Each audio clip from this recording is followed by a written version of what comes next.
yard. The concerned pet owner today often wonders, how do I know what's right or wrong about what to feed my dog?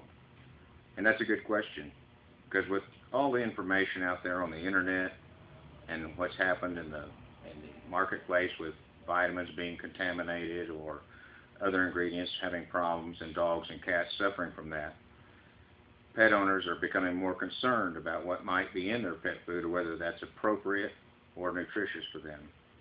So let's talk a little bit about what is the science of canine nutrition. And it is important that people realize that a great deal of energy, time, and brain power has been put forth for over 200 years in the study of canine nutrition. That's right, 200 years. Initially, that research, of course, was primitive compared to what we do today. But what you can rest assured is this: way more is known about what your dog needs to the nth degree nutritionally than is not known about what your dog needs through scientific, factual research. Scientific, factual research and the science, and yes, canine nutrition is a science unto itself.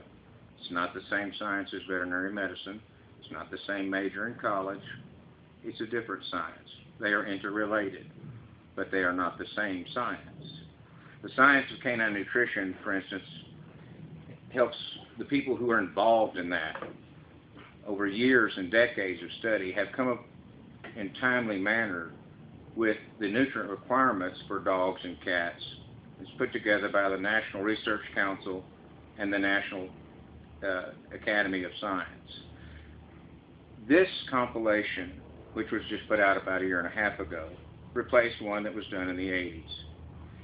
And it is a very comprehensive book that gives research details of how it was determined, what protein level, energy level, level of calcium, what ingredients are appropriate, what sources of ingredients are good.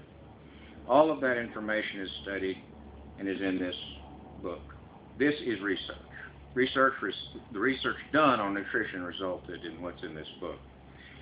Often we hear, especially on the internet these days, in the age of information we live in, is, well, I did research on the internet and I determined that such and such is true about dog nutrition. Maybe the world's favorite one, corn is bad, and you shouldn't feed corn to dogs. It's a cheap filler. It is all types of things. That's one of the largest old wives' tales that's ever been perpetrated on the pet owners. And it's easy to see how people have believed that, but it is simply a fallacy.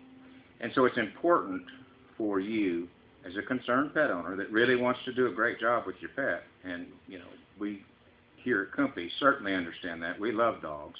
We love cats. And we understand that you're concerned. We have that concern. But we want to keep the science of canine nutrition as the core belief of what we build our products on. We're not going to fall for the marketing gimmicks that a lot of other companies simply fall for when one thing gets popular to talk about and to criticize, whether that's soybean meal or whether that's something else. But what we want you to know is that in Kumpi products, science is what determines what goes into them, and only that, and only the best science that we can possibly put together to build the products. There's a difference between you researching something yourself to learn and the actual double-blind studies that are scientific research that went into providing facts that are studied, proven truths about canine nutrition. This is where the truth lies, not on the internet.